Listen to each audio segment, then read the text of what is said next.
Pozdravljeni v novi oddaji podcasta Nogometne zveze Slovenije in podcasta iz centra v Gol.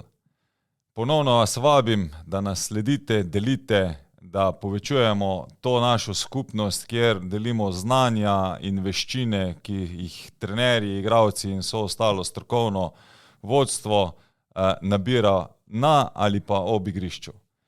Najdete nas na vseh podcast platformah od Spotifyja, Deezerja, Google Casta, iCasta in še veliko kje druge, kot tudi normalno na platformi YouTube, kjer lahko si ogledate tudi naše videoposnetke. Tiste, ki želite to gledati v takšni obliki. Tokrat snemamo na Brdu, na centru Nogometne zveze Slovenije, čudovit kompleks. Današnji gost pa Radenko Mijatović, predsednik Nogometne zveze Slovenije. Z njim bomo poskušali ugotoviti zagotovo pač nekako njegovo pot, kako je prišel do točke, da se je odločil tudi, da bo predsednik Nogometne zveze Slovenije ali kandidiral, kar mu je na koncu potem tudi uspelo. Kakšen je njegov pogled na nogomet danes, kam si želi, da bi Nogometna zveza Slovenije potovala, tako v pomoči klubom, kaj si želi, da bi dosegli reprezentance, kot seveda tudi en od teh naših sloganov tukaj, ki je za mano, z nogometom izboljšamo življenje, kam vse sega ta naš nogomet. Zagotovo bomo tukaj ugotovili, da je Nogometna zveza res ogromna organizacija, ki je vpeta v veliko sfer. Na eni strani bomo gledali samo to državno raven, na drugi strani pa tudi to globalno, kjer UEFA in FIFA zagotovo diktirata svoje zahteve, principe, ritme, kakorkoli bomo vzeli. Mene osebno bo pač predvsem zanimalo ta del, kako povezati slovenski klubski nogomet in slovenski reprezentančni nogomet, zato da bomo imeli vsi veliko dobrega v prihodnje. Gremo v oddajo, pa da vidimo, kaj bo. Lep pozdrav, danes zagotovo eminenten gost. Bomo verjetno skozi oddajo še toliko bolj spoznali zadevo. Predsednik Nogometne zveze Slovenije, Radenko Mijatović. Lep pozdrav, hvala, da vas lahko gostim v moji oddaji. Ja, dober dan tudi vam in hvala lepa, da ste prišli na Nogometno zvezo, tako da smo tukaj mi gostitelji. V bistvu smo zdaj tu partnersko, tako da vaš podcast, naš podcast, važno je, da v tem našem nogometu poskušamo dvigniti nek raven pa zavedanje. Naš slogan je tudi, nogomet je veliko več kot le zmaga ali poraz. Kak bi bil vaš komentar na naš slogan?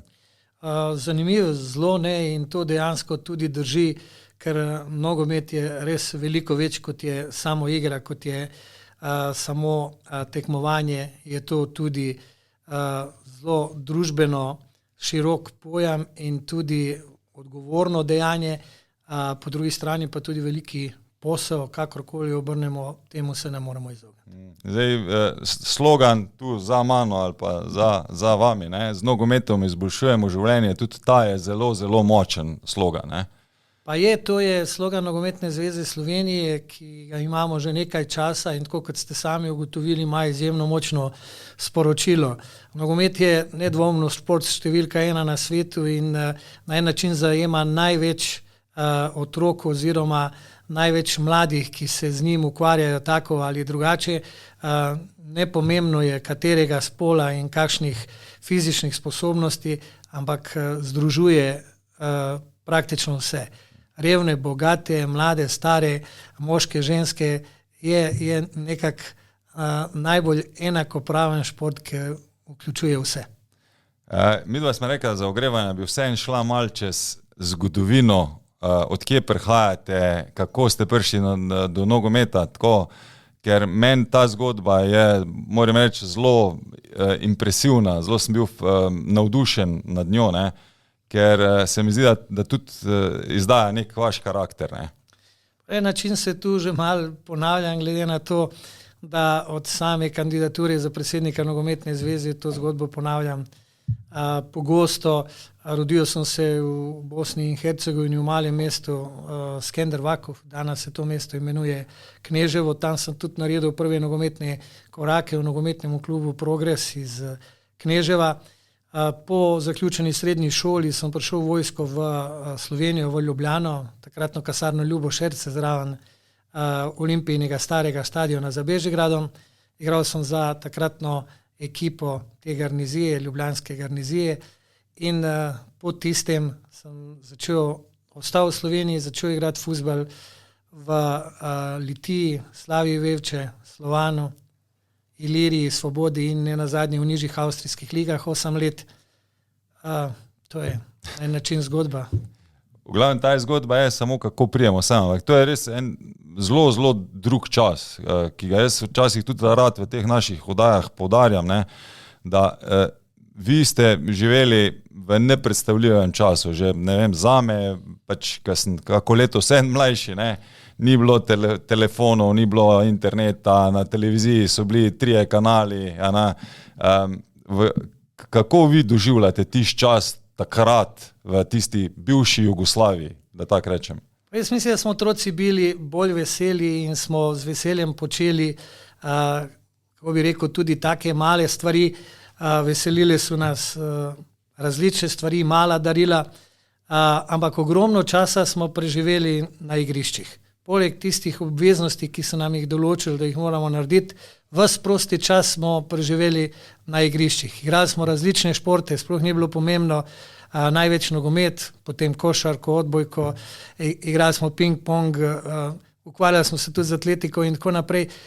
Vedno smo se poskušali v vseh vrstah športa in tudi pri vsakem vneto tekmovali. Ne. Mislim, da so ta otroštva v tem času bila kar zanimiva. Kvalitetna. Kvalitetna. Ja. Kaj pa vojaški rok, se pravi, to govorimo o času bivše Jugoslavije, se pravi Jugoslavije, služil se je pač rok v JNA, vi ste imeli koliko časa ste mogli odslužiti?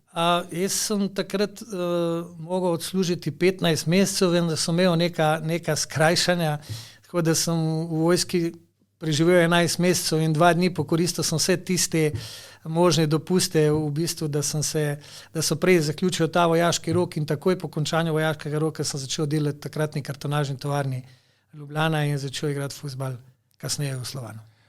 Zakaj ste ostali v Sloveniji? Pa v tem enem letu življenja v Ljubljani, tudi kot vojak in tudi skozi šport, skozi nogomet smo dosti nastopali na teh malonogometnih ljubljanskih turnirjih. Sem vzljubil Ljubljano, dobil sem tudi povabilo, da pridem takrat v NK Slovan in sem to z veseljem izkoristil. Takrat je bila možnost, ker smo bili itak amaterji, da hitro dobiš delo in smo potem se zaposlili. Takrat je tudi za službo bilo malo drugače, ne? Ni bilo težko je dobiti, ni bilo enostavno. Ni bilo težko. Ampak se pravi, JNA se je služil po zaključeni srednji šoli, vi ste, kaj ste upravili, če lahko vprašam, ker to pa nimam podatka, kot srednje šolec? Srednjo ekonomsko šolo in takoj po končani šoli, praktično v juniju sem julija že šel v vojsko, ker sem nameraval potem nadaljevati študij in sem želel izkoristiti to na tak način. Potem se je pa zgodila zgodba okoli fuzbala in dela in sem potem kasneje študij nadaljeval ob delu. Ja, ker zdaj tu ste, se mi zdi, da ste 2 zgodbi zelo močno prepletate. Ena je pač ta ljubezen do nogometa kot igralec, pa kasneje potem kot sodnik, ne? Na drugi strani pa ta ekonomija že v srednji šoli in potem tudi ekonomska fakulteta, potem tudi magister ekonomskih znanosti, ne? In iz te kartonažne, kjer ste štartali kot en delavc v skladišču, ne? Pridemo danes da ste direktor ene večjih firm v Sloveniji. Ja, zgodba je res, če se ozrem nazaj, je zgodba res zanimiva. Ne? Res je, začel sem v skladišču kot transportno-skladiščni delavec, ker takrat po končani vojski enostavno začneš delati brez znanja jezika, je bilo normalno, da začnemo na nekih nižjih delovnih mestih, ampak v tej isti kartonažni kasneje praktično skozi različna napredovanja v finančni sektor, kasneje tudi do finančnega direktorja in potem do direktorja povezanih podjetij, takratnega Valkartona, ki je bil v sklopu kartonažne, do predsednika uprave Valkartona, obenem skozi izobraževanje v delu. Res je, zgodba je zelo zanimiva, ampak zlagal se je tako. Zato sem rekel, ne, ta karakter. Ne, se mi zdi, da ste tako, vedno iščete nove izzive in nekje bi še kaj se lahko izboljšali, naredili več, ker se pravi, danes direktor firme MSIN, tu, ko sem jaz gledal, potem tu je več kot 1000 ljudi, kjer je zaposlenih. Ne, to je en zelo ogromna firma. Ne. Ja, tudi takratni Valkarton je imel 11 podjetij in tudi nekje 1100 zaposlenih, vendar s prevzemom hrvaškega podjetja Belišće in kasneje, ko je avstrijski Duropak prevzel Valkarton, smo imeli neke različne poglede na nadaljni razvoj in takrat je bila priložnost priti v MSIN, prvo v CETIS kot izvršni direktor za eno področje v CETIS-u, ki je v sklopu MSIN-a in kasneje do direktorja MSIN-a. Res je, MSIN je velika, uspešna poslovna skupina v različnih panogah, združuje več kot 1400 ljudi in tudi nekje okoli 140-150 milijonov letnega prometa, tudi zelo uspešno podjetje, ki ustvari nekje 25-30 milijonov EBITDA na letni ravni, moram reči, da je to res. Ker zdaj mislim, bomo v nadaljnem delu oddaje bomo midva odkrivala potem tudi pač Nogometno zvezo Slovenijo. Jaz sem vas v pripravi vprašal, koliko je Radenko Mijatovićev, da vse to upravlja, ne? Kolikrat je kloniran? Težko odgovorim na to vprašanje, dejstvo je pa, da to več ni tako enostavno. Ne. Ker si podpredsednik Nogometne zveze, potem obrobno vidiš vse določene aktivnosti, ki jih recimo predsednik zveze upravlja. Tudi, ker si član uprave v podjetju, na en način ne vidiš vsega tega, kar upravlja predsednik uprave ali pa direktor podjetja. Zdaj, ker združimo te dve funkcije, praktično človeku vzamejo cel dan in mu enostavno zmanjka časa za vse druge aktivnosti, vključujoč tudi čas, ki ga posveča družini. Ne. Tako da ni enostavno, je zelo naporno, ampak zaenkrat gre, koliko dolg pa je težko napovedati. Smo v drugem mandatu, ne, predsedovanja, ampak jaz bi še vsem tu se vrnil nazaj. Zdaj pravimo delati, študij, igranje nogometa, vmes začnemo z sodniško kariero. Kako se je to vse skupaj, tudi že takrat v bistvu je bil potem dan, v bistvu, imel 27 ur? Pa verjetno neka organizacija tega časa, v tistem času, o katerem govorite, je pomagala, da se tudi danes organiziramo maksimalno možno. Jaz zelo nerad zamujam, celo redko ali pa se nikoli to ne zgodi, ampak se mi je v zadnjem obdobju zgodilo, da sem recimo pozabil na 2-3 sestanke, ker je skoraj bilo v preteklosti to nemogoče. Tako kot rečeno, organizacija tega časa, služba, potem študij, v enem trenutku igranje nogometa in tudi sojenje, res je zahtevala dobro organizacijo in to meni pomaga tudi danes pri organizaciji časa, da na en način zadostimo vsem tistim obveznosti, ki jih na en način postavimo kot prioritete, ker je nujno postavljati prioritete glede na nabor obveznosti in da rešujemo prve teže in pomembne in potem kasneje se osredotočamo na tiste manj pomembne, tako da je to nujno. Koliko je zanimiv tisti čas tudi, ko smo se pogovarjali, ne? Hkrati sodnik velikega nogometa in to pač naše prve lige, se pravi ne MNZ lig, pa hkrati FIFA futsal sodnik. Ja, to v tem času niti ni bilo tako redko. Tako kot smo na začetku opravljali vlogo in sodnika in pomočnika sodnika sploh na nižjih ligah do neke specializacije, ki se v evoluciji sojenja zgodila, tako je bilo možno tudi opravljati vlogo sodnika na tekmah velikega nogometa in sodnika na tekmah futsal tekmovanja. Jaz moram reči, da sem tudi v času, ko sem igral veliki nogomet, izjemno rad igral mali nogomet. Takrat je v Ljubljani vsak vikend so se igrali določeni turniri malega nogometa in sem zelo rad nastopil v tem malem nogometu, tako da ta strast do malega nogometa, danes futsala, je bila tudi odprej. Potem se je pa tudi skozi evolucijo v sodniških organizacijah na en način specializirala ta vloga in ni bilo možno biti sodnik velikega in malega nogometa oziroma futsala in nekje leta 2004 sem jaz tudi nehal soditi futsal kot mednarodni sodnik. Takrat je to bilo možno. Aha, takrat je to. Takrat ste še sodili velik nogomet, pa še? Veliki nogomet še ne, ampak tudi kasneje, ko sem postal predsednik uprave podjetja Valkarton, takrat sem bil star 40 let, čeprav bi lahko sodil še 5 let, sem žal moral nehati sodniško. Ampak ste se pa zelo hitro vključili v sodniško organizacijo in ostali v bistvu znotraj nogometa, tudi kot delegat na UEFA-inih tekmah, ne? Pa v bistvu takrat, ko sem nehal soditi nogomet, sem potem nadaljeval v sodniški komisiji in sem bil zadolžen za edukacijo sodnikov in spremljanje dela in educiranje inštruktorjev in kontrolorjev sojenja. Tako da kasneje pa leta, mislim, da 2013 so me na Nogometni zvezi predlagali za delegata mednarodnih tekem, na mednarodnih tekmah, ampak to ni v povezavi s sojenjem, to je bolj v povezavi z organizacijo tekme.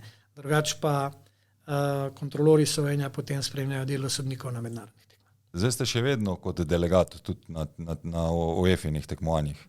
Še vedno, zadnja ta naloga je bila prejšnji teden na tekmi Barcelona-Manchester United. Še vedno, ampak glede na številne obveznosti tudi damo neko razpoložljivost na UEFA in jaz dam razpoložljivost nekje 4 do 6 krat na leto, brez mini turnirjev in reprezentančnih tekem, ker takrat, ko so termini za reprezentančne tekme, sem jaz ponavadi za našo reprezentanco. Je to v obvezi tudi dela predsednika Nogometne zveze, da deluje kot delegat na mednarodnih tekmah?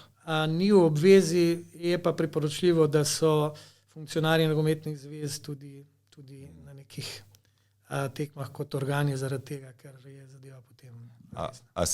Mene je vedno zanimalo, pa moram reči, da poznam delegate tudi, ko so na mednarodnih tekmah, ampak nikoli nisem prišel konkretno, kakšna je obveza, kdaj se zve, da gre delegat na eno mednarodno tekmo, rečemo, koliko je bila zdaj Manchester pa Barcelona, ne?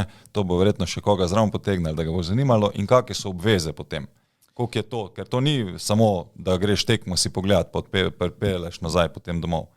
Prvo, razpoložljivost na portalu, ko bi rekel, uradnih oseb v UEFA definira samo uradna oseba, kdaj je lahko razpoložljiva za posamezno tekmo, potem nekje 3 do 4 tedne pred samo tekmo pride obvestilo od UEFA, da se potrdi ta razpoložljivost in nekje 10 do 14 dni se zve, za katero prizorišče gre.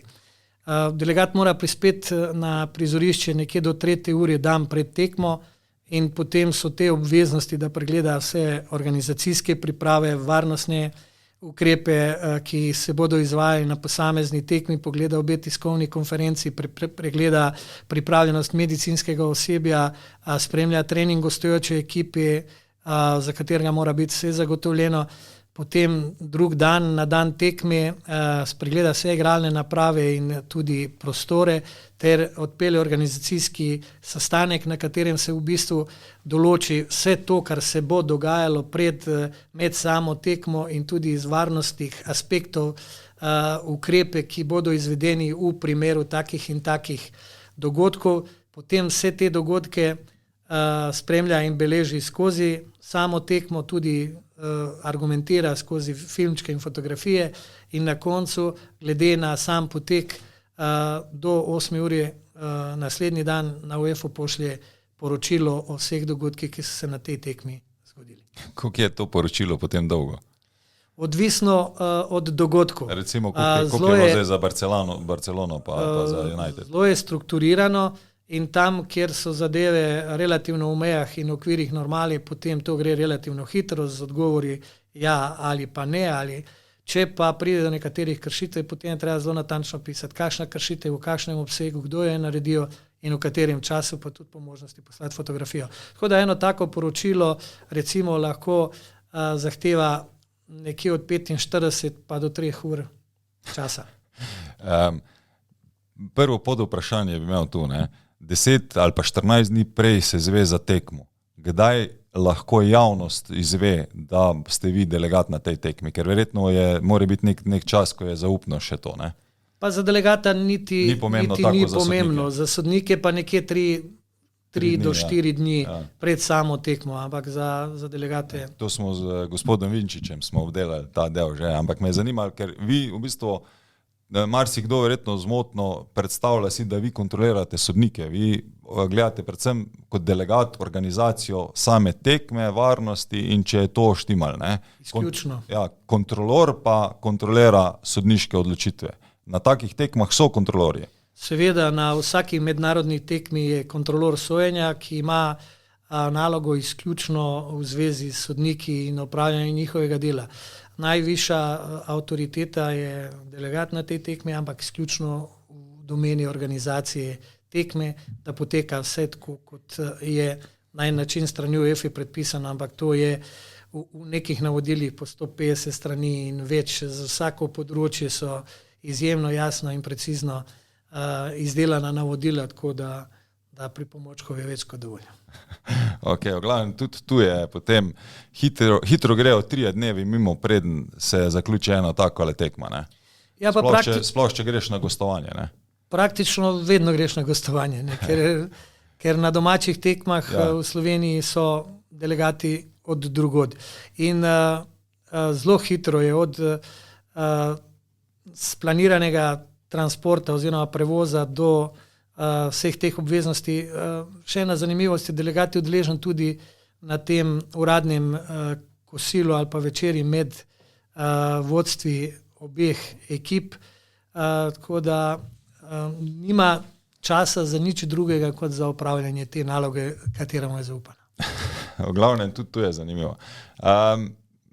Želel sem vprašati še eno tako, mogoče trač zadevo.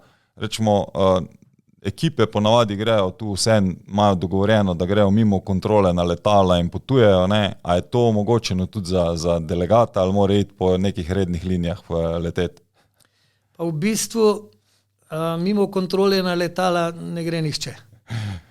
Gre pa samo za hitrejše postopke, če gre za čarter lete. Delegati imajo pa res normalna potovanja, je res, da leti v poslovnem razredu, ampak ta potovanja so popolnoma normalna, kot vsi ostali. Normalna, tako da vse dosti časa vzame.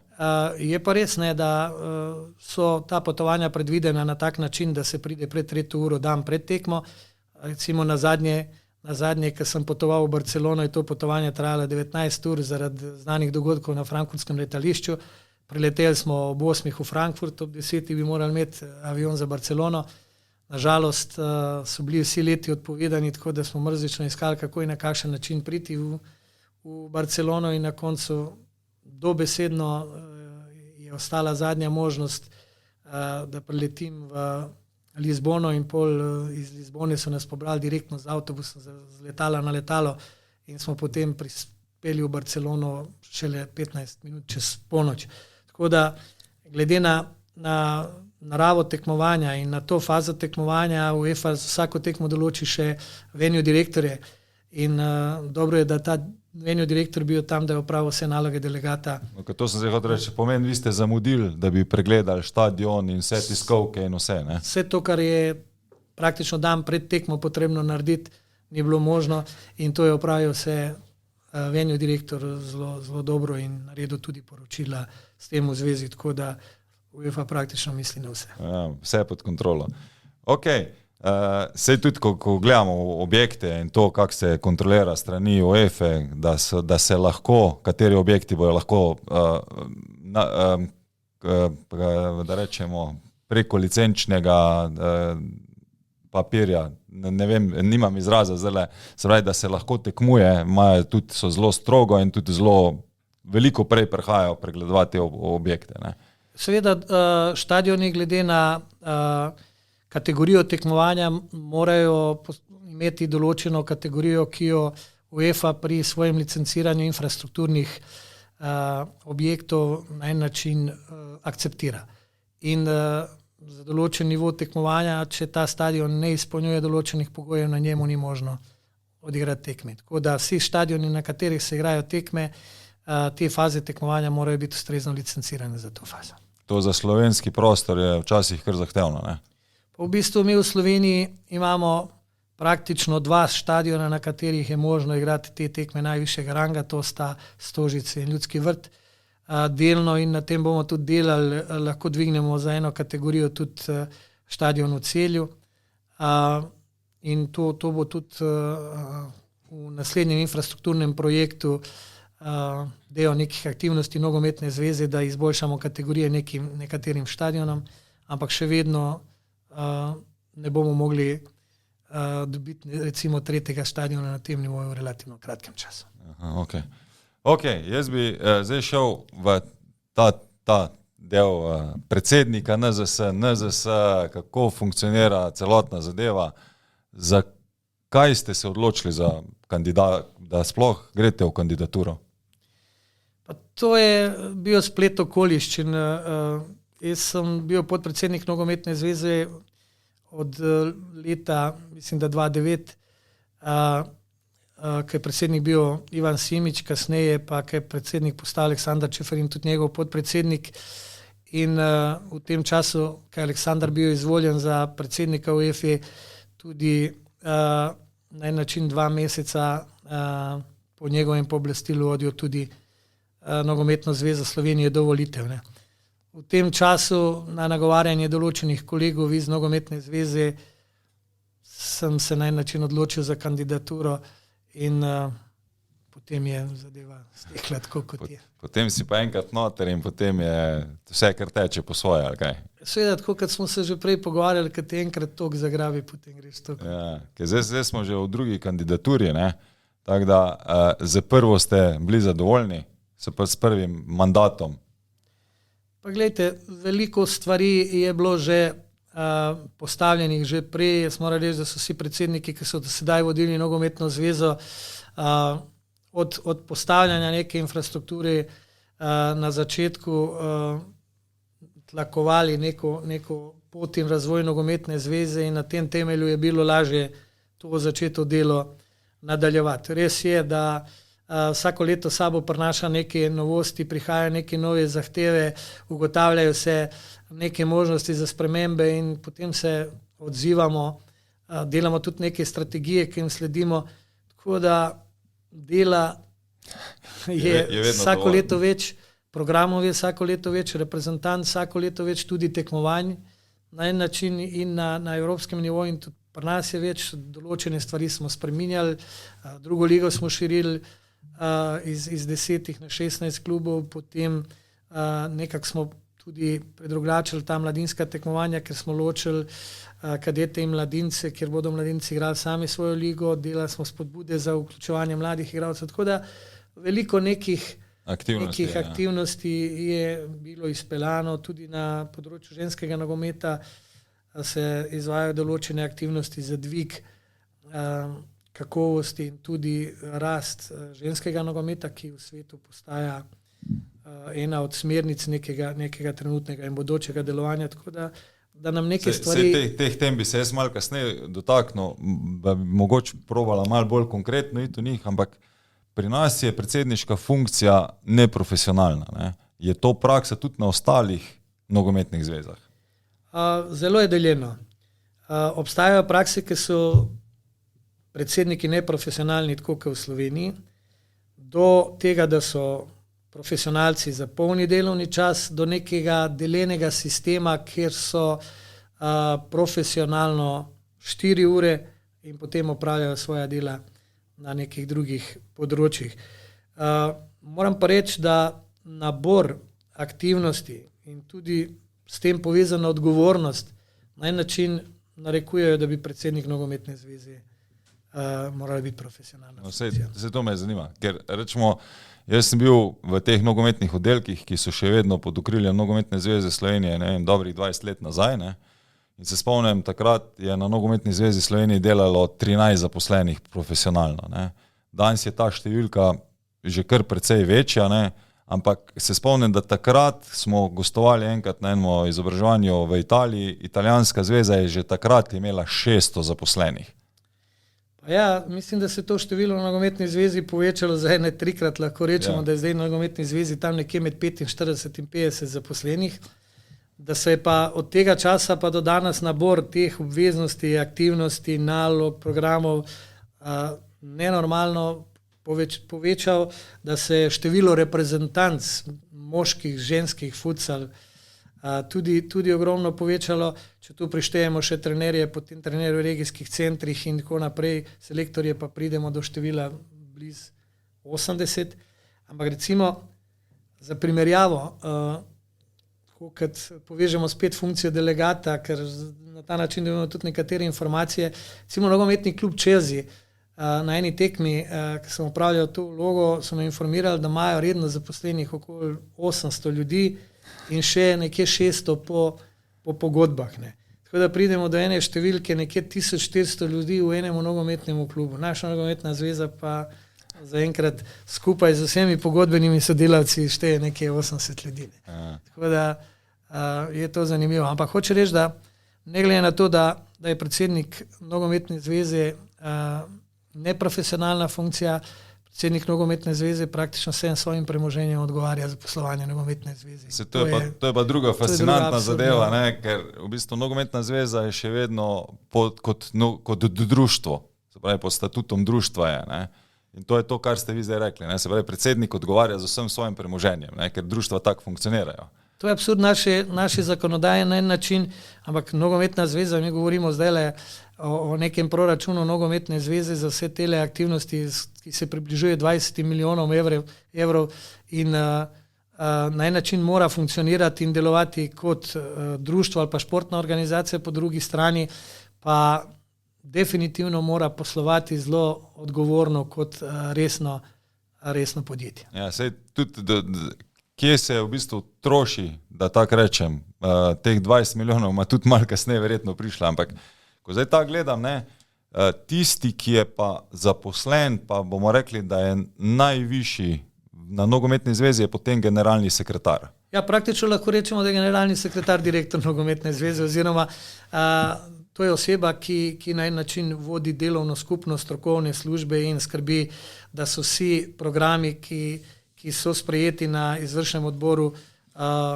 realizirani oziroma da se realizirajo. Ne. Ja, seveda je to ključni operativc nogometne zveze. Normalno sem si pripravil malo papirjev, ne, tako da to ni bojezen, kaj je zdaj šumel po mikrofonu noter, ampak nič hudega. Ampak spet, ko gledamo mi, ne, skupščina je tisto, kar je glavno. Ne. In ta tudi bo potem odgovarjala. Mi smo zdaj, v bistvu smo čakali, da ste vi zaključili izvršni svet, ne. Izvršni odbor. To je v bistvu najbolj pomembna verjetno seja, ki jo imate v letu. A drži to? V bistvu mi smo lansko leto imeli 14 izvršnih odborov. In sprejeli smo nekje več kot 100 sklepov na nogometni zvezi. Tako da skupščina enkrat letno in to je res najvišji organ upravljanja nogometne zveze, vendar je ta izvršni organ, izvršni odbor, ki definitivno prinaša operativne sklepe, so pa določene stvari, ki jih mora sprejeti skupščina, to je program dela, letni načrt, tudi določene statute, spremembe in podobne zadeve sprejema skupščina. Ampak zanimivo je, da ti, ki delajo v skupščini, tako rekel, ne, so večinoma neprofesionalni. V bistvu skupščino težko opredelimo na način, da v njej nekdo dela. Skupščino predstavljajo članice, to je 9 regionalnih zvez in 2 strokovni organizacije, sodniška in trenerska organizacija, ki glede na število članov dobijo število delegatov. Recimo Medobčinska nogometna zveza Ljubljana ima 5 delegatov, Maribor 4, Ptuj, Celje po 3 in potem naprej. Odvisno od velikosti. Od velikosti, števila klubov, števila igralcev in tako naprej. To so kriteriji, po katerih na en način določena Medobčinska nogometna zveza dobi število delegatov. In to število delegatov nekje med 27 in 30, odvisno, nadzorni odbor vsako leto definira število delegatov za določeno leto, ker se stanje na terenu spreminja. In telih ajde da rečemo 27 ali 30 delegatov odločajo svojimi glasovi na skupščini za predlagane točke dnevnega reda ali pa sklepe skupščine. Ker zdaj, ko gledamo pa potem, ko prijemo pa strokovne službe, to so pa tiste službe načeloma, ki pa delujejo na nogometni zvezi, ne?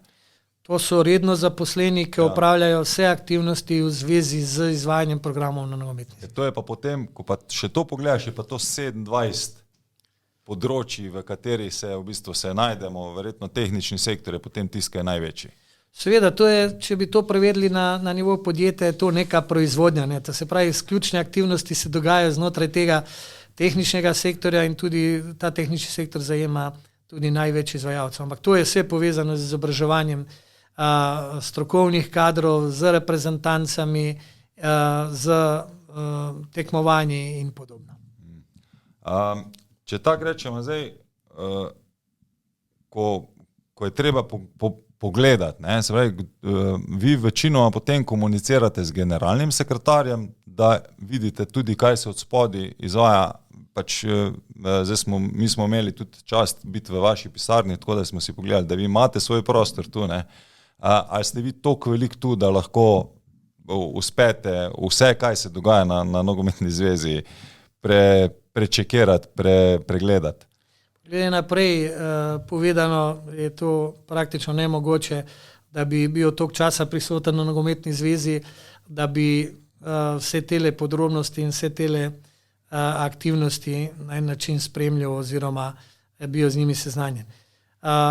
Gro aktivnosti usklajujemo z organi in na organih, tako kot so zadeve pripravljene prek generalnega sekretarja in seveda prek vodij služb, ker to je navada še iz podjetja, da enostavno ubiramo krajše in hitrejše poti, če je to potrebno, vendar usklajeno, da se na en način ne preskakujemo oziroma da se ne podvajamo.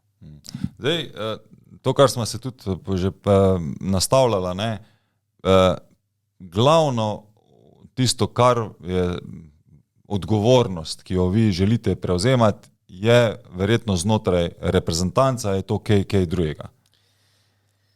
V bistvu seveda je odgovornost vodenja in poslovanja nogometne zveze ter izvedba vseh teh predvidenih programov odgovornost vodstva nogometne zveze, ampak to so tudi potem regularnost tekmovanj in vse storitve v zvezi z izvajanjem teh tekmovanj.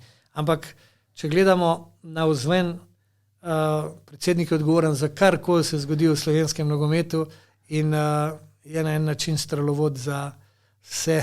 Dobro, je tudi za klubski, seveda, za vse je odgovoren. Seveda je, ne, ker potem, ko je združenje klubov prve slovenske lige nekako neslavno končalo, je nogometna zveza vzela tudi pod okrilje tekmovanja v prvi slovenski nogometni ligi in praktično v sodelovanju s klubi in s komisijo za profesionalni nogomet vodi in organizira tudi tekmovanja od prve slovenske lige pa vsa druga tekmovanja.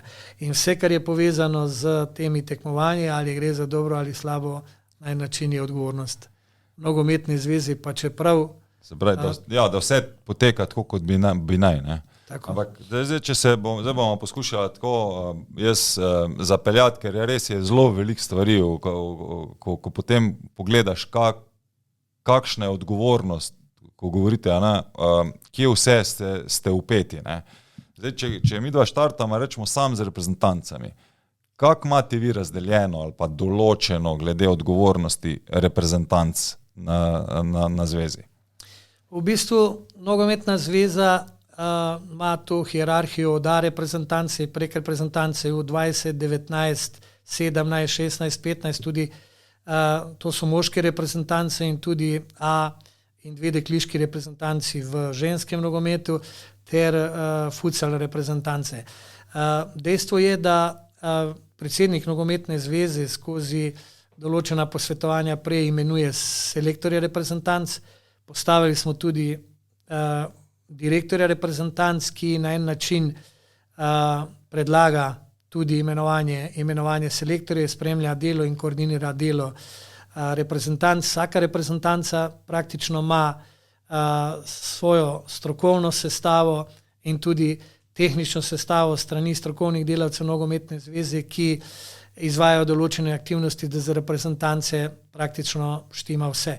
Dejstvo je, da na nogometni zvezi tudi danes smo slišali res pohvale vseh selektorjev na izvršnem odboru, da strokovne službe nogometne zveze in nogometna zveza Slovenije reprezentancam in reprezentantom zagotavlja vse potrebne, maksimalno potrebne pogoje za ukvarjanje z nogometom, kar je izključno poslanstvo reprezentanc. Prejšnja oddaja, ko smo z gospodom Kekom delali, je tudi rekel, da to, kar je trenutno Brdo, se pravi tudi zdaj hotel je obnovljen, tule čez igrišča, da mu je žal, da niso 24 ur na dan obremenjena, da tako rečem. Jaz pa moram tudi reči, da vsakič, ko sem prihajal sem, ko smo imeli usposabljanje, pa sem bil v vlogi predavatelja, mi je bilo res v veselje priti na objekt, ker je objekt sam čudovita, ampak tudi igrišča urejena tako, da res vse, kar potrebuješ za to, da uživaš v športu, pa se pripravljaš za korak naprej. Ampak tu rečemo, se pravi, teh 16 reprezentanc je, jaz nisem jih šel prešteti, in ko potem, se pravi, vi potrjujete vseh 16 selektorjev. V bistvu jih potrjuje izvršni odbor na predlog, ki jih pač ali predsednik ali direktor reprezentanc prinese na izvršni odbor. S tem zadeva gre tudi skozi posvetovalne komisije, ki dajo tudi svoje mnenja okoli tega, ampak je izvršni odbor tisti, ki to potrdi, predsednik s vsemi selektorji sklene pogodbe o izvajanju aktivnosti. Ker zato spet, vi ste spet tisti, ki ste odgovorni, vi se boste podpisali, vas bojo pol tudi klicali, če reprezentanca ne bo v redu igrala, zato sprašujem, imate vi veto, rečemo, če bi na možnost, ne vem, da izvršni odbor se izbere enega selektorja, vi pa ga ne želite podpisati? Pa v bistvu tega veta niti ni, da ne gremo toliko deleč, da bi prišli v tako veliko navzkrižje mnenj, da bi se izvršni odbor na en način, ki ima 16 članov, da bi se postavil na tak način, da tega selektorja ne bi akceptiral. Vedno prej tudi za selektorje usklajujemo zadeve, ampak načelno težko pridemo v eno tako situacijo. Dejstvo pa je, tako kot ste rekli, vse zasluge za dobre rezultate gredo igralcem in selektorjem. Naša naloga je, da zagotovimo vse potrebne pogoje, da te naše reprezentance delujejo v ustreznih pogojih, da lahko ustvarjajo dobre rezultate. Tako da moram reči, da je Slovenska nogometna zveza vse skozi na mestih selektorja imela slovensko stroko. In tudi kot mala nogometna država je bila udeležena 3 velikih tekmovanj in tudi 2 do 3 je bila v dodatnih kvalifikacijah, ker nam je tudi za las spodletela. Tako da še enkrat poudarjam, da Slovenska nogometna zveza še vedno zaupa slovenski nogometni stroki. Ja, ker se tudi moram reči, da jaz sem zelo vesel, ker pač imam normalno večinoma slovenske goste, koliko je veliko znanja v Sloveniji, imam pa včasih občutek, da ga ne izkoriščamo dovolj. Kako je vaše mnenje glede tega? Pa kot rečeno, mi smo mehna in država in nogometna država, imamo pa veliko število trenerjev. Recimo imamo nekje 1500 trenerjev, imamo pa 270 klubov v Sloveniji. Dobro, če vzamemo, da v povprečju tudi po 3-4 selekcije govorimo tam nekje o 700-800 trenerjih, ki se jih rabi, da vsi teli pogoni delujejo. Je pa res, da zdaj število ne definira vedno kvaliteto, ampak jaz mislim, da glede na to, kakšne uspehe je Slovenija dosegla, koliko igralcev v zadnjem času igra po raznih državah v Evropi, da je tudi na področju stroke prišlo do preboja in da imamo kar nekaj trenerjev v tujini, ki trenirajo tudi klube, zanimive in renomirane klube, pomeni, da ta evolucija tudi na področju stroke gre v pravo smer, ampak so še rezerve. Ja, čeprav je stav tu vsem, ko začneš računati, ne, trenerjev 1500 klubov, tudi če bi imel vsak klub samo, 6-7 selekcij, pa jih ima kar veliko jih ima več, ne, pa potem še malo pomočnikov zraven, pa vsi onešeji, pa še te stvari zraven, potem smo že zelo na tesnem, ker je zadnje 3-4 leta, ko gledam iz terena, ne, vidim, da imajo klubi kar težavo pridobiti trenerje. Ne. Jaz mislim, da je prva in osnovna težava finančna zmožnost posameznega kluba. In ta problem, da se klubi raje zadovoljijo z cenejšim trenerjem kot z bolj strokovnim trenerjem. Na drugi strani so trenerji, ki cenijo svoje znanje in pod neko ceno ne želijo delati. Ampak veliko stvari v slovenskem nogometu je potrebno narediti še na organizaciji klubov, pa če gremo prvo od prve slovenske nogometne lige navzdol v kreiranju ustreznih poslovnih modelov funkcioniranja nogometnega kluba. To je še področje, na katerem bo treba delati še več skozi tudi izobraževanja s pomočjo UEFA, FIFA, tujih strokovnjakov z izmenjavo mnenj, s tujimi klubi, ki so bistveno bolj organizirani z izobraževanjem športnih direktorjev, sekretarjev klubov in podobno. Ne. Ker skozi neko evolucijo kadra v klubih je v klube prišlo veliko število ljudi, ki so želeli delati v klubi, osnovnih znanj pa nimajo. Ne. Ampak fajn je reči, jaz sem v tem klubu to in to, ampak to za sam klub ni neka dodana vrednost, če ni ustreznega znanja ali pa nekega pokritja teh kadrov v nekem strokovnem smislu. Ker meni je zanimivo, glede na to, da sem pač bil nekaj časa tu zraven, pa sem od blizu lahko določene zadeve gledal, koliko je tudi sam pritisk na eni strani države, UEFA, FIFA, z zahtevami, pričakovanji in tako, na drugi strani je pa pritisk klubov in ostalih delavcev, ki delajo v slovenskem prostoru in druga pričakovanja, tu vmes pa nogometna zveza, ki bi ne zadovoljila in ene in druge. Ker, kolikor vidim, jaz sem bil pač 20 let tu zdaj vključen zraven v procesu usposabljanja trenerjev na zvezi, vidiš vsako leto, zdaj, ali pa zadnje 10 let, je UEFA podvignala zahteve, razširila programe, vidimo, kar naenkrat imamo, zdaj letos smo prvič ste podeljevali vratarji A trener, vemo, da bojo zdaj za vodje mladinskih programov bomo imeli, se pravi, ta UEFA Pro je zdaj že itak zelo ustaljena pri nas, ampak bojo še kondicijski, bojo še, verjetno tudi za športne direktorje, pa še za kaj drugega. Se pravi, to je samo en del, ko govorimo zdaj samo za usposabljanje kadrov, ki je še vse ostalo, ki UEFA pričakuje, se pravi, tudi ko smo rekli, ali so to infrastrukturni pogoji ali pa karkoli drugega. Na drugi strani pa zdaj ta pričakovanja klubov, kje bo zveza naredila še korak zraven, da bo tudi klubi lahko rečemo tekmovali ali pa zadovoljevali vse te pogoje. Seveda eno z drugim je povezano. Mi smo imeli v oddelku za izobraževanje strokovnih kadrov ali pa trenerjev eno osebo dolgo časa v okviru tehničnega sektorja s pomočjo še Matjaža Jakliča kot vodje tega sektorja. Danes imamo v tem delu izobraževanja strokovnih kadrov skoraj 4 ljudi.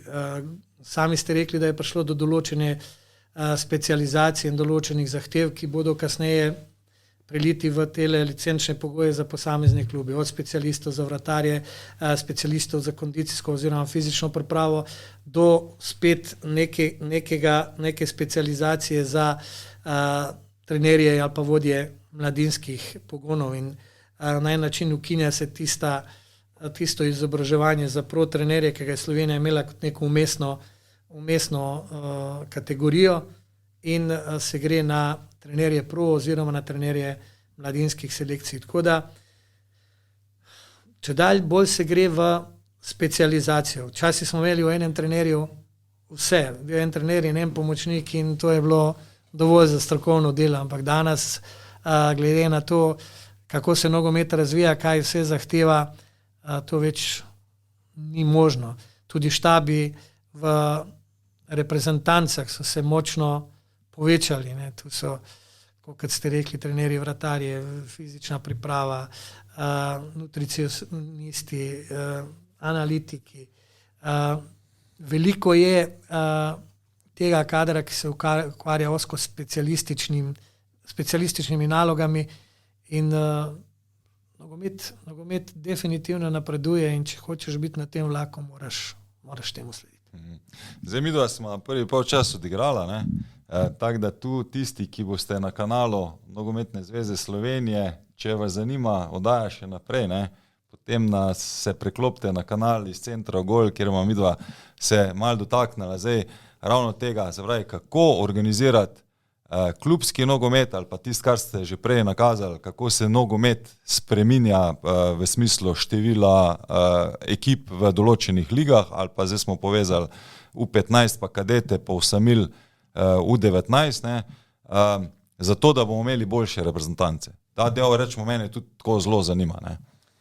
Pa eno je, da bi imeli boljše reprezentance, drugo je, da bi skozi ta model na en način omogočili večjemu številu igralcev, da nekako podaljšajo to prehodno obdobje med mladinskim in članskim nogometom, ker v tem obdobju se nam je v preteklosti izgubljalo največje število igralcev.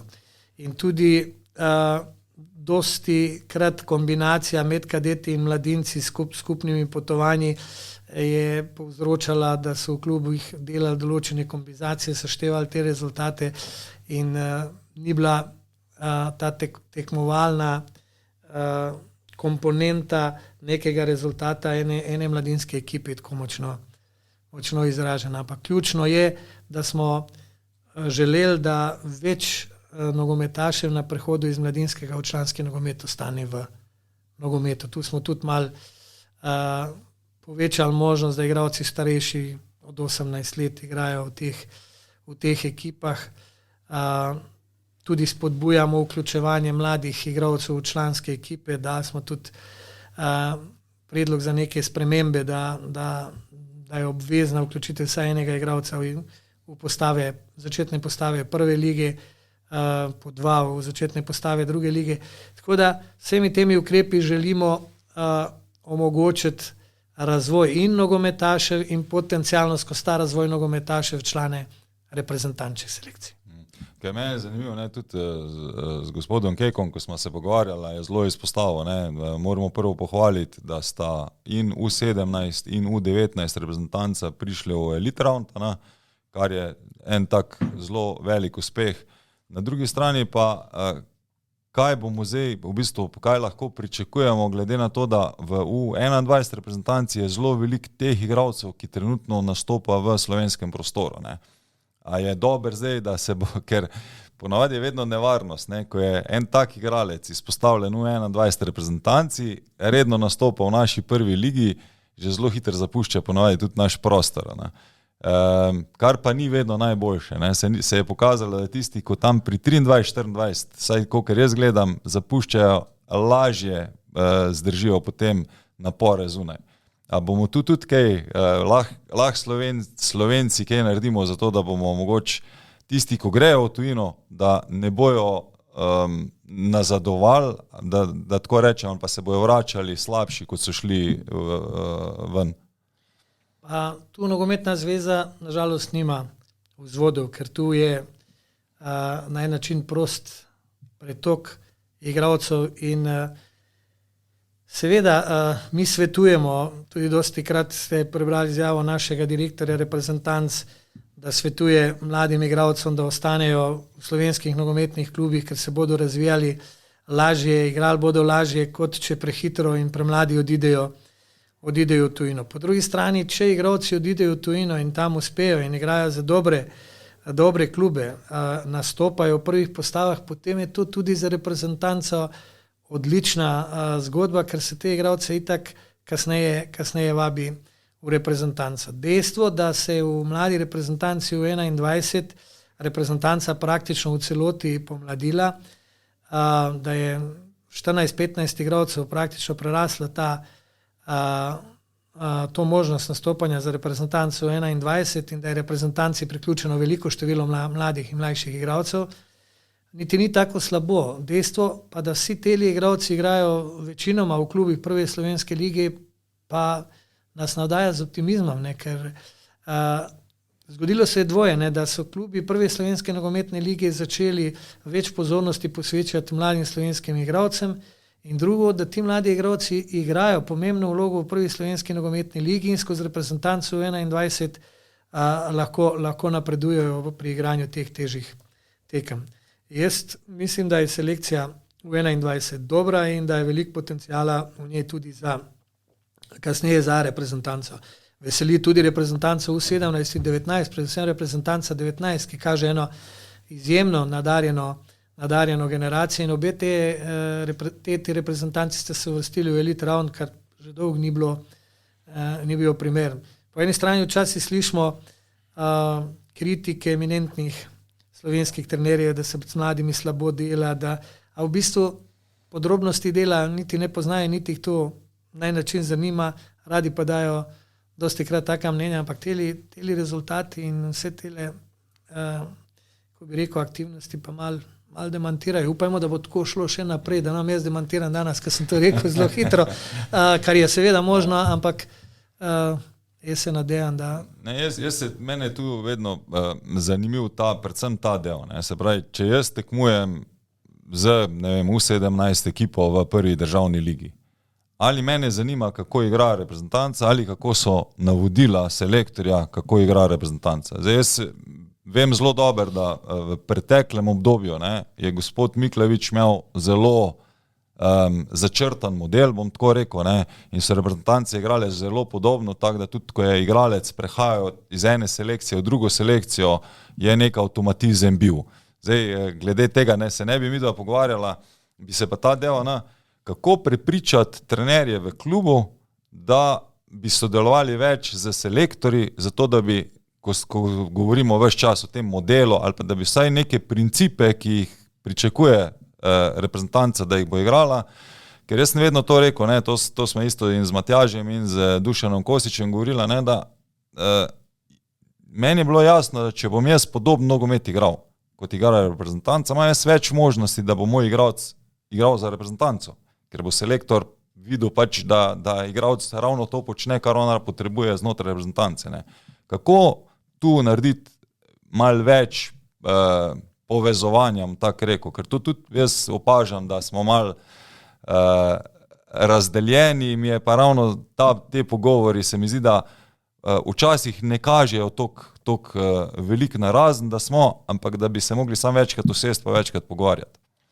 Seveda to je zanimivo vprašanje, ki ima na način možnost nekih večplastnih odgovorov. Dosti krat interesi kluba in reprezentance niso kompatibilni oziroma so lahko tudi si nasprotujoči. Veliko lažje je v klubih narediti to piramido in način funkcioniranja mlajših selekcij proti A selekciji, zaradi tega, ker gro časa ali pa 90% časa igralci trenirajo v klubih, igrajo za klube in ta ustroj piramidno gre proti A selekciji. V reprezentanci odigrajo recimo 5 akcij po 8 do 10 dni in je to nekoliko težje. Vendar to, kar je poskušal Miklevič narediti skozi mlade reprezentance, vsekakor je to dobro došlo, pa vendar, če gledamo zdaj mlado reprezentanco, zdaj veliko igralcev igra iz prve slovenske nogometne lige, ampak smo imeli tudi situacijo, ko je igralo 80% igralcev mlade reprezentance v tujini.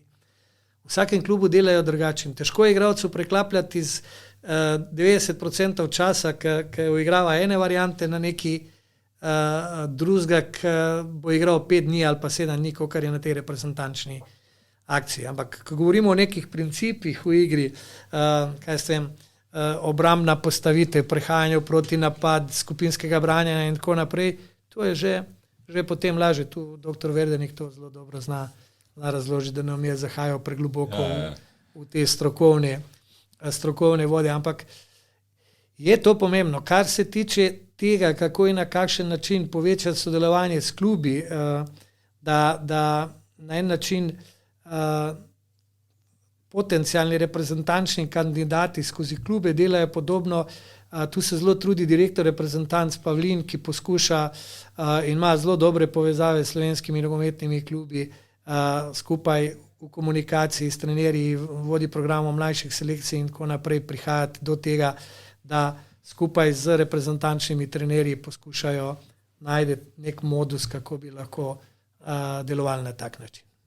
Kaj se pa trenutno rečemo, se pravi, mi največ smo verjetno pogrešali ta U19, da bi bila malo bolj samostojna, kar gre zdaj ta liga tudi, ker mi finančno verjetno si zelo težko predstavljamo, da bomo imeli nekaj tajega, kot imajo Angleži ali pa Italijani, ne, selekcije U21 pa U23, tako da se tu verjetno zelo veliko pričakuje, da se bo spremenil, ne, pa da bomo več igralcev, tudi tistih, ko bojo malo biološko zakasneli, ne, da jih bomo spravili do tega, da bojo polnili potem te naše lige. Koliko se pa gleda, rečemo, pol problematika, rečemo, druge lige, bom rekel, se mi zdi večji težava veliko število tujcev, ne, kjer bi pa mogoče lahko že kak naš mlad igralec, ki je dal prvo mladinsko ligo čez, ne, dobil več priložnosti.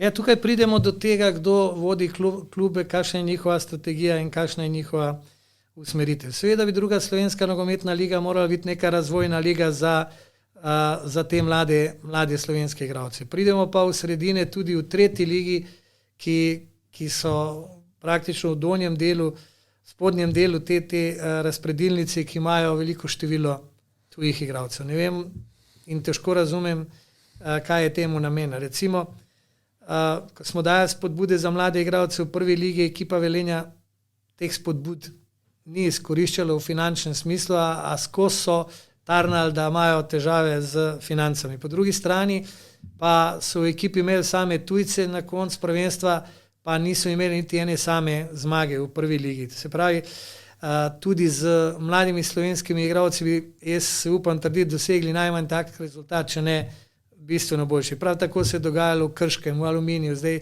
v Rogaški. Lahko povete, kaj je to spodbuda? Ker verjetno marsikdo, ko posluša ta kanal, ne ve, kakšne spodbude se menite. Ker to je pač denar, ki ga NZS namenja. To je denar, ki ga NZS iz proračuna, takrat je bilo recimo na letni ravni 220,000 evrov, ki smo ga razdelili na minute igranja mladih igralcev v ekipah in smo teh 220,000 evrov razdelili med tiste klubi, ki so vključevali mlade slovenske igralce. In recimo, jaz spomnim takrat, da je Bravo v eni sezoni dobil več kot 100,000 evrov iz tega naslova, Triglav Kranj okoli 50,000 evrov, klubi, ki se jih našteval prej, pa niso bili deležni te pomoči, pa so bili kao v finančnih stiskah, igrali so pa s tujimi igralci, ki jim je treba zagotoviti bivanje, treba jim je zagotoviti plačila, da lahko živijo v Sloveniji in ni mi jasno, kako in na kakšen način in zakaj na koncu prihaja do takih za mene absurdnih situacij. Ker zdaj, ko gledamo, se pravi, prej smo se pogovarjala organizacija reprezentant, zdaj smo se pogovarjala klubska tekmovanja v okviru NZS-ja, ki pokriva klubska tekmovanja, govorimo o vseh prvih ligah, o vseh drugih ligah, tudi mladinskih, pa kadetskih. Članska tretja liga je še pod okvirom nogometne zveze, ja, pa futsal, pa ženske, pa tako naprej, se pravi spet en zelo velik balon vsega, ki ga je treba pokrivati. In potem gremo še naprej, ne, da ta tekmovanja še imajo potem pa pokale, pa pokalna tekmovanja, kar pomeni ponovno ena velika logistika, ampak spet na koncu odgovoren, kako funkcionira vse skupaj, je predsednik Nogometne zveze Slovenije. V bistvu Nogometna zveza Slovenije je posredno predsednik kot njen organ. Ok, zdaj, če nadaljujemo mogoče iz teh tekmovanj,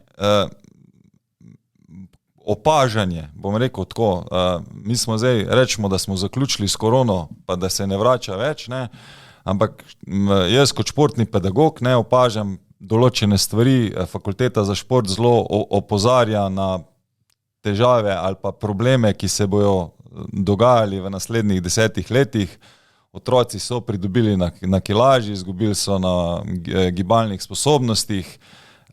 Tudi zelo veliko otrok v tem času je zapustilo šport, ne, in se ni vrnilo nazaj, ne samo v nogomet, ampak tudi v druge stvari.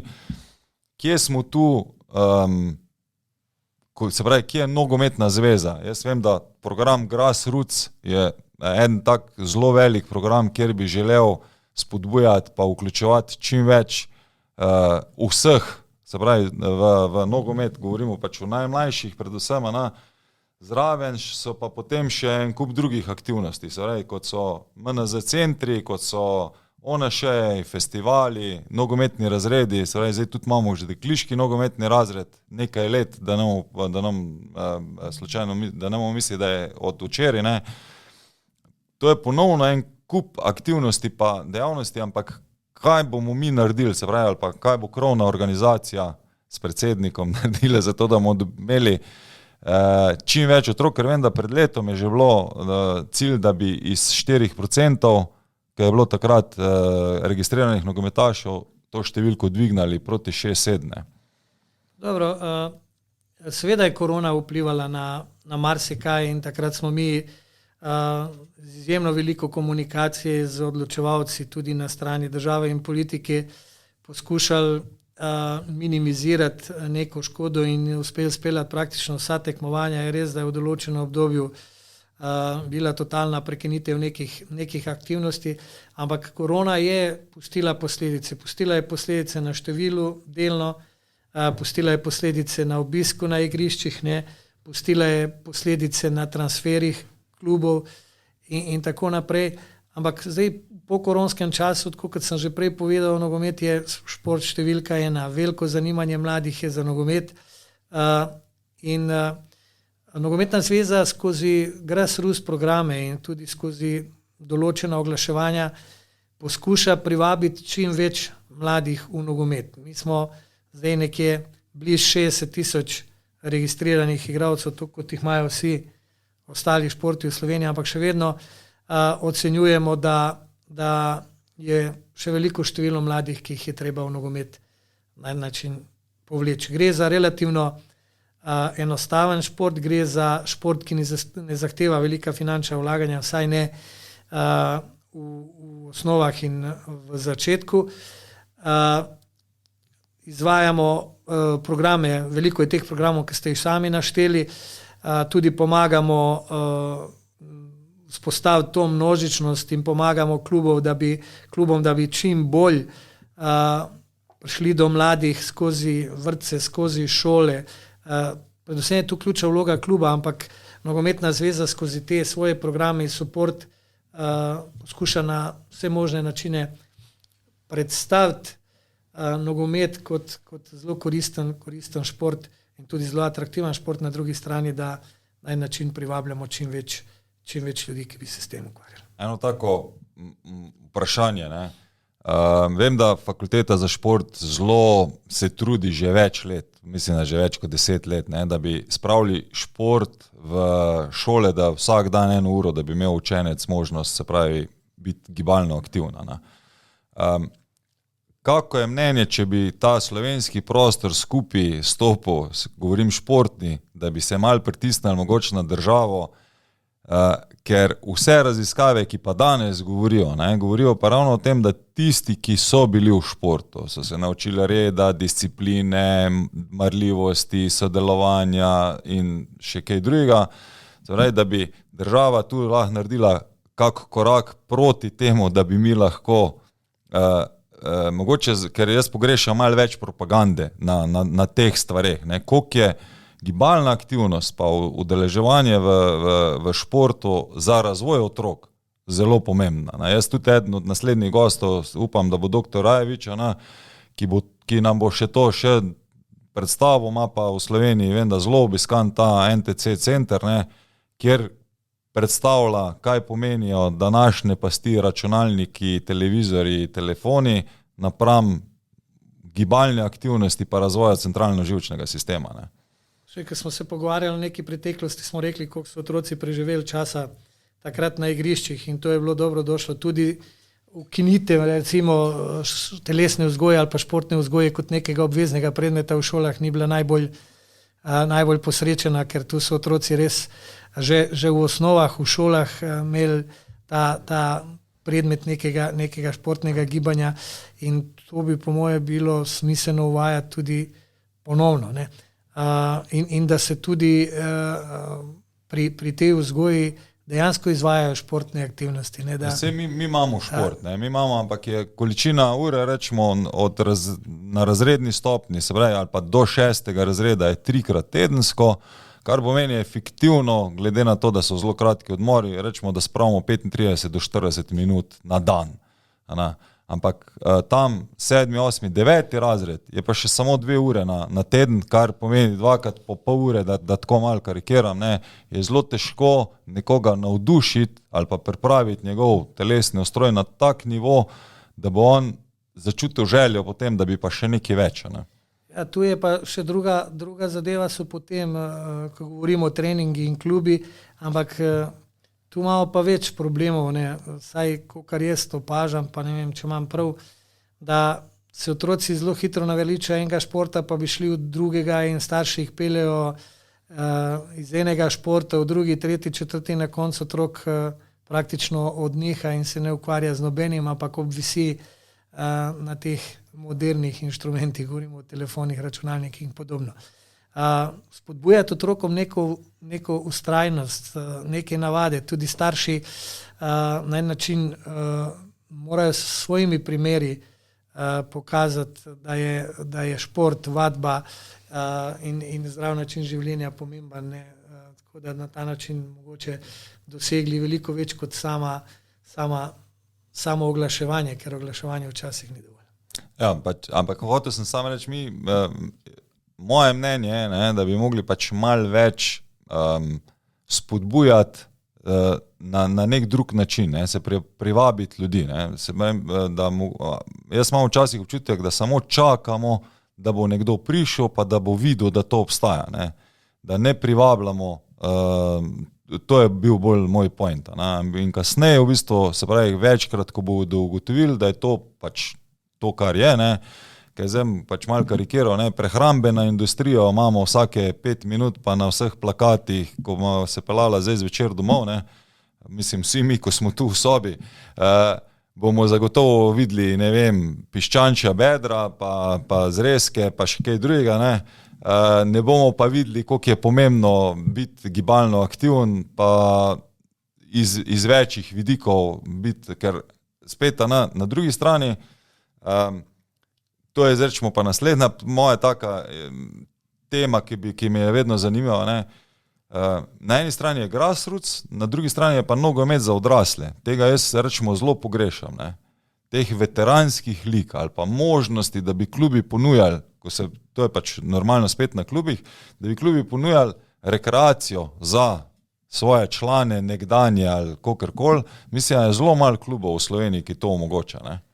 Pa jaz mislim, da na koncu spet, kakorkoli pogledamo, ni to osnovna prioriteta in osnovna dejavnost, recimo v klubu, profesionalnih klubov, a klubih, ki tekmujejo v rednih ligah. Da se veteranske lige organizirajo na nivoju medobčinskih nogometnih zvez in da te veteranske ekipe tudi sami igrajo, ali pa se igrajo za eno tako, se samo organizirajo in v okviru teh medobčinskih nogometnih zvez organizirajo svoja prvenstva. Recimo v Pomurski medobčinski nogometni zvezi imajo zelo razgibano ligo nekega srednjega veteranskega nogometa. Na Ptuju pa imajo 2 ligi veteranskega nogometa. Vsi tisti, ki so v nogometu in ostajajo v nogometu, ne glede na to, a so mladi ali stari, na en način kreirajo to nogometno okolje in spodbujajo čim večje število mladih, da pridejo na en način v nogomet. Ampak ključno je, da iz nogometne zveze govorimo o grassroots programih, ki jih izvaja ta tehnični sektor skozi Radigram, nogomet, nogomanija, različne aktivnosti na Debelem rtiču in tako naprej, tudi program, ki ga izvajamo v okviru družbene odgovornosti za te otroke, ki ki se težko ukvarjajo s športom, da združimo neko letovanje in igro nogometa. Več je takih aktivnosti, ki se izvajajo in jih še možno izvajati zato, da se otroke na en način privabi, spodbudi ali pa navduši za šport, ne samo za nogomet. Ja, ker se pravi, eno od strategij, ko sem jaz pač gledal tudi ta plan 2025 je kakovost nogometa na vseh ravneh. Ne? Se pravi, a je to zdaj sam govorimo o kakovost igre, da bomo dvignili, ali je kakovost tudi vsega ostalega zraven? V bistvu vsega ostalega, ne samo igre, prioritetno igre, ampak ko govorimo o tej prvi strategiji nogometne zveze, govorili smo o neki dvojni nogometni piramidi. Ne? Govorimo o neki bazi, ki je izjemno široka in širšo bazo naredimo, večja je možnost, da bomo v špico pripeljali večje število kvalitetnih igralcev. In potem v tej selekciji se drugi, ki odpadajo, vračajo v bazo, tisti, ki napredujejo, kakovostno gredo do špice oziroma do reprezentanc. Ključna je ko bi rekel, to podnožje te piramide. Ne. Večje je, bolj številčno, lažje bomo prišli do več kvalitetnih posameznikov v špici. Ker jaz to, se pravi, meni zelo bi si želel, ali pa vedno imam rad to, da tisti, ki so enkrat igrali nogomet, da so, ko so končali, da so vsaj navijači nogometa. Tega jaz rečemo zelo pogrešal, ne. Da tisti hodijo potem še na tekme ali pa da so nekje vključeni v nekih nogometnih sferah. Kako te tudi spodbuditi, da bojo sodelovali tako kot vi ali pa ne vem, tudi moja dva kolega, ne, ali pa jaz, ne, da ostajamo potem v tem nogometu. Ja, veliko entuzijastov, ki želijo in ostajajo v nogometu. Žal pa je potrebna tudi dobra komunikacija med vsemi nogometnimi deležniki in tudi ta nivo športne kulture, ki na en način tudi zaradi širših družbenih pojavov ta komunikacija ali pa obnašanje na teh nogometnih štadionih ni več tako, kot bi si ga želeli. Prihaja tudi do določene agresije, določenega števila incidentov in določeni ljudje se raje izognejo odhodu na nogometne tekme in to gledajo po televiziji, ker tudi ponudba na televiziji je bistveno večja, kot je bila včasih. Včasih smo gledali eno tekmo na teden, danes pa lahko enem dnevu gledamo 10 nogometnih tekem in enostavno tudi televizija in ponudba, ki jo ponujajo teli ponudniki, odvleče marsikaterega nogometnega navdušenca štadiona na sedežno. Ampak noben kavč ne pričara tega občutka, ko sediš na štadionu pa gledaš v živo. To je treba tudi povedati. Ne? Ampak, to se strinjam. ampak ti ponudniki, ne, rečemo, to vse je v dogovoru z nogometno zvezo, se pravi, je pogodbeno za to, da imamo mi, ne vem, v 3 dneh, da mi gledamo lahko eno tekmo ob 3, drugo ob 5, tretjo ne vem, ob večernem terminu ob 8. Seveda, ko gre za prvo slovensko nogometno ligo, je to povezano z nogometno zvezo Slovenije in prihodki, ki iz tega nogometna zveza, ki jih iz tega realizira, redistribuira klubom praktično v 100% znesku. Ampak, kot rečeno, gre samo za tekme prve slovenske nogometne lige. Vse druge tekme, ki jih vi gledate lahko na televiziji, so neodvisne od nogometne zveze Slovenije, ker druga liga ni tu zraven. Govorimo slovenske lige. Druga liga je delno z eno tekmo tudi zraven, ampak gledamo nemško ligo, angleško ligo, špansko ligo. Vse to nima nobene povezave z nogometno zvezo Slovenije. To razumem. Ampak je v ponudbi na TV ekranu. Okay. In to v bistvu je problem mente, da zaradi tega rajš doma ostanejo pa gledajo tisto, da bi šli spodbujati naše, ali kaj? Pričakujejo pa, da bomo na evropskem pa na svetovnem. To je res, velik pomemben dejavnik. Je pa res, če gledamo recimo gledanost El Klasika, pa tekme Maribor Olimpija, da je gledanost tekme Maribor Olimpija v Sloveniji večja. Ja, to je pa tudi zanimivo, to pa nisem vedel. Ja, res. Ja, zanimivo. Ok, jaz bi se malo dotaknil še teh, rečemo, zame problematičnih lig. Zdaj pred to oddajo je prišel ven Kristjan Čujec, ne, ki zaključuje počasi verjetno futsal kariero. Upam, da bo še zdravje mu omogočilo kako sezono ali pa 2, ker vem, da si zelo želi. Ampak rečemo, futsal pa ženski nogomet, ne, je problem nastal z številom igralcev, zaradi tega se tudi vidi, da se malce lige so se skrčile, ne? Kako rešiti te težave?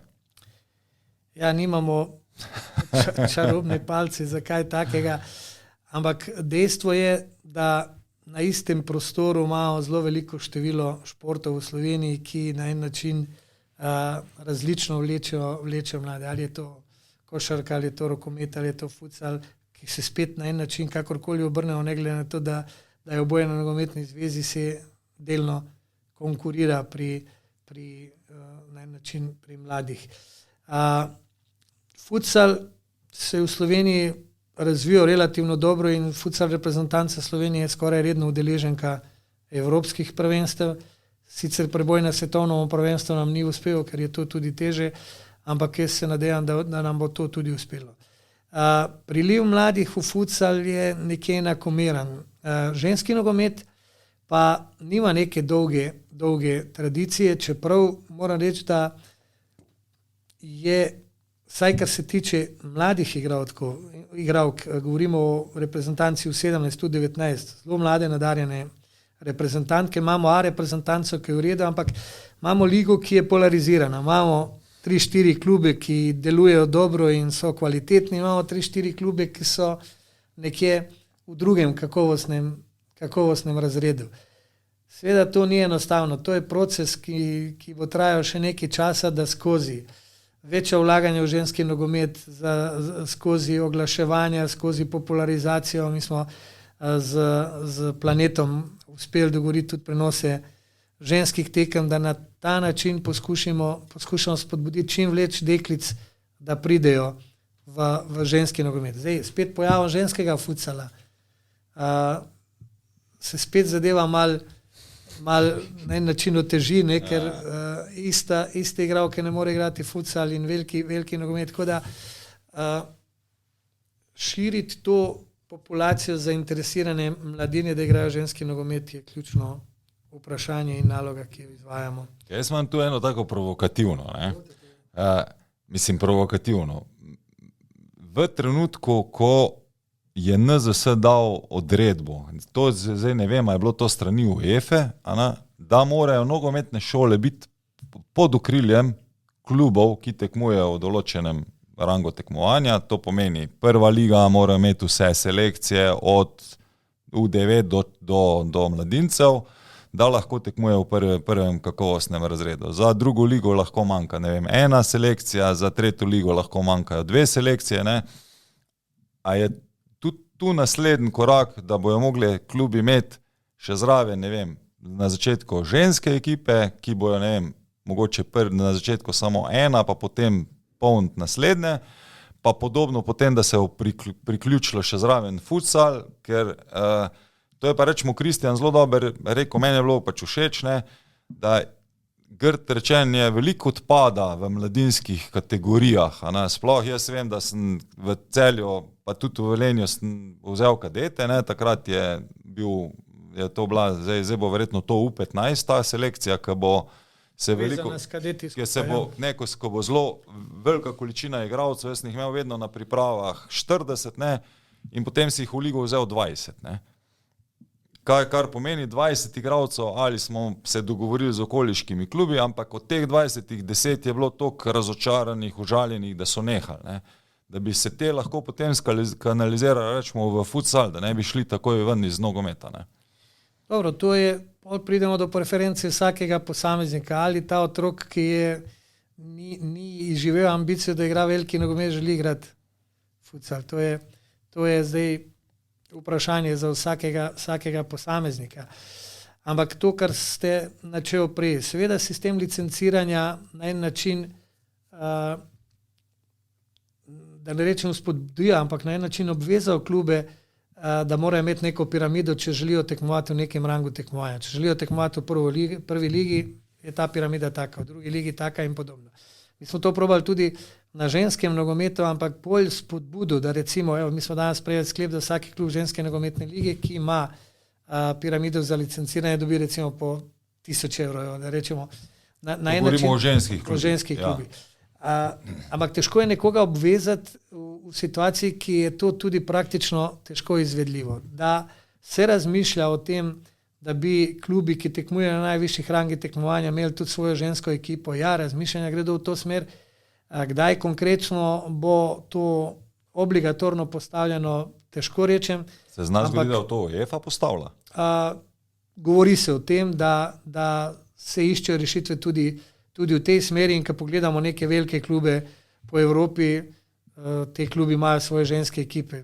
Tu so Barcelona, tu je Wolfsburg, tu je Lyon in tako naprej. Ogromno je teh klubov, ki imajo Porto. Se je tudi Lara, ko je igral v Nemčiji, ne?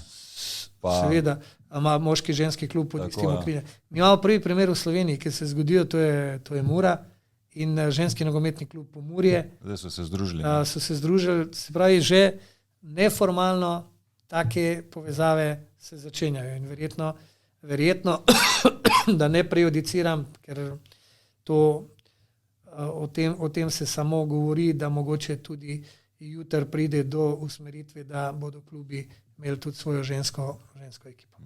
Ker zdaj glede deklet, meni je bilo zelo zanimivo, tule Toni, ki je na slušalkah, pa posluša, če je zvok ok, je imel, ko sem jaz bil vodja nogometne šole v Rudarju, otroške nogometne šole v vrtcih, Toni, in tam je bilo 10-12 deklet.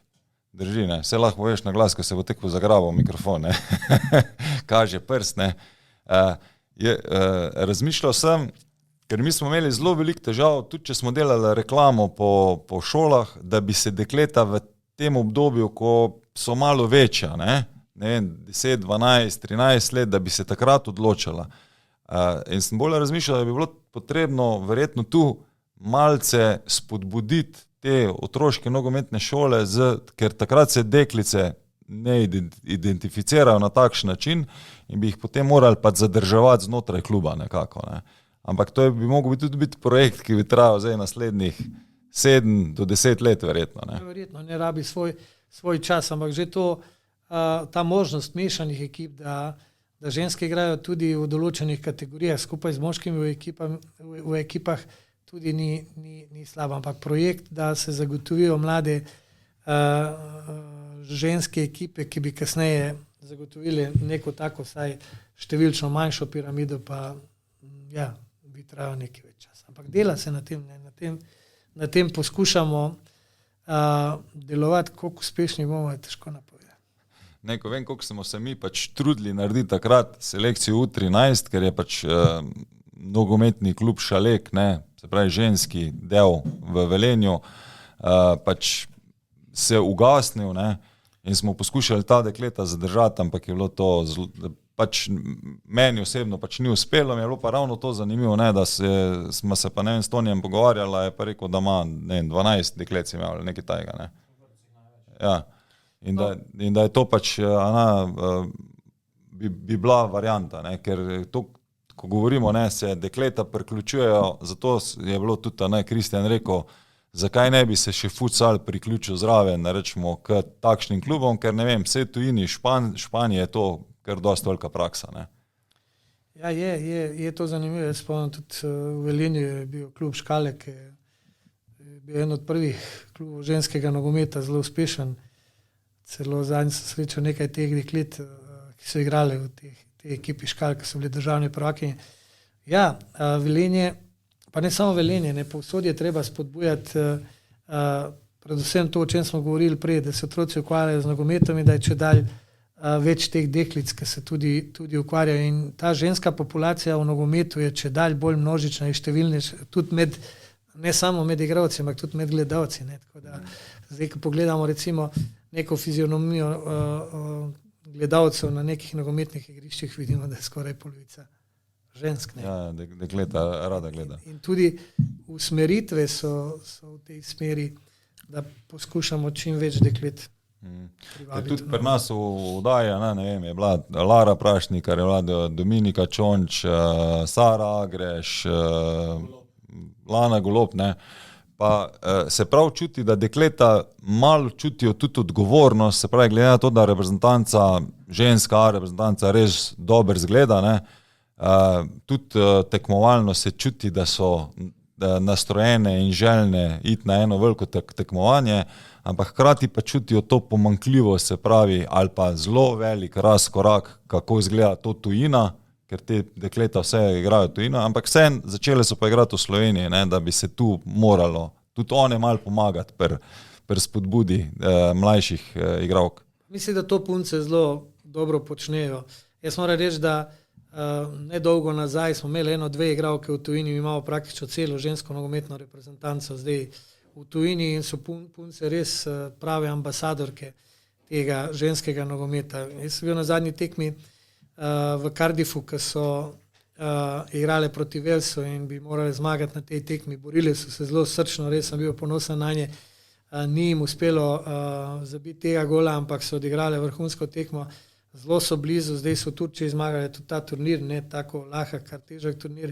In jaz se nadejam, da v naslednjih kvalifikacijah bodo ženske naredili ta preboj. In tudi to bo vplivalo na vsak način na neko spodbudo mlajšim puncam, da se odločajo za nogomet.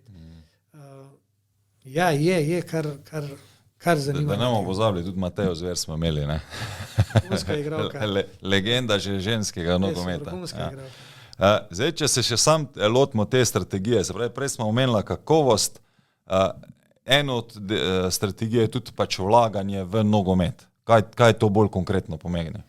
Ja, to pomeni, tako kot smo rekli, da nogometna zveza skozi različne trženjske aktivnosti zagotovi čim več sredstev za vlaganje v nogomet skozi različne oblike. Prvo vlaganje v klube, to, kar smo rekli, s prodajo medijskih pravic, s trženjem, z sponzorstvi, z določenimi drugimi sredstvi, ki pridobimo z določenimi prodajami, do vlaganja v nogometno infrastrukturo skozi določene programe iz FIFA in UEFA, predvsem UEFA in tudi skozi integralni proračun nogometne zveze, da izboljšamo pogoje za ukvarjanje z nogometom. Na tem segmentu je narejeno dosti, ampak v tej kratkoročni strategiji imamo pa kar zajetna sredstva, ker tam nekje med 7 in 8 milijonov evrov v naslednjih 3-4 letih, ki bi jih vložili v nogometno infrastrukturo, da se izboljšajo pogoji, ker izboljšani pogoji spet omogočajo lažje delovanje. Čim večje število igrišč? Čim večje število igrišč. Potem igrišča opremljena z ogrevanjem, potem igrišče z umetno travo, da se lahko vadba izvaja tudi v zimskem času. Potem določena oprema na igriščih, ker bi kategorijo igrišč recimo v Celju dvignili iz kategorije 2 v kategorijo 3. Izboljšanje igrišča v Murski Soboti, zamenjava trave v Domžalah in tako naprej. Več je teh projektov, ki smo si jih zastavili. Nogometna zveza je pa edina športna zveza, ki vlaga v infrastrukturo, čeprav infrastruktura ni v lasti ne klubov, ne nogometne zveze, ampak je v lasti občin. Izključno iz tega vzroka, da se dvigne kakovost igralnih površin in štadionov, komfort na štadionih, da se na ta način. Koliko pa lahko računamo novih igrišč, da bomo dobili? Težko vam rečem številčno, ker to je spet odvisno od posamezne občine, ampak recimo ali pa želja, kakva je? Želja je, da imamo nekje 5 do 6 novih igralnih površin vsako leto. Govorimo o novih igriščih. Kam bi se pa ne, je to regijsko že kaj določeno ali se bojo pač... Mi ne gledamo regijsko, ampak glede na to, kakšne inicijative obstajajo in možnosti strani posamezne občine, potem nogometna zveza poskuša stopiti v sofinansiranje in na način na ta. Tako da te podatke na nogometni zvezi, koliko je bilo vsako leto, pa kje to imamo. Ker jaz mogoče pogrešam tudi to, da bi klubi imeli znanje, kako pridobiti tudi kakšna nepovratna sredstva ali pa kaj tajega. Tule en del je tudi izobraževalni centri NZS. Kaj bojo ti izobraževalni centri počeli? Različne stvari. Prvo je izobraževanje za govorimo trenerje in stroko. Drugo je izobraževanje za, rekli smo, športne direktorje, izobraževanje za generalne sekretarje, ampak to so platforme, na katerih bomo izvajali vsa ta izobraževanja. Se obeta, da bojo športni direktorji morali imeti tudi neko izobrazbo?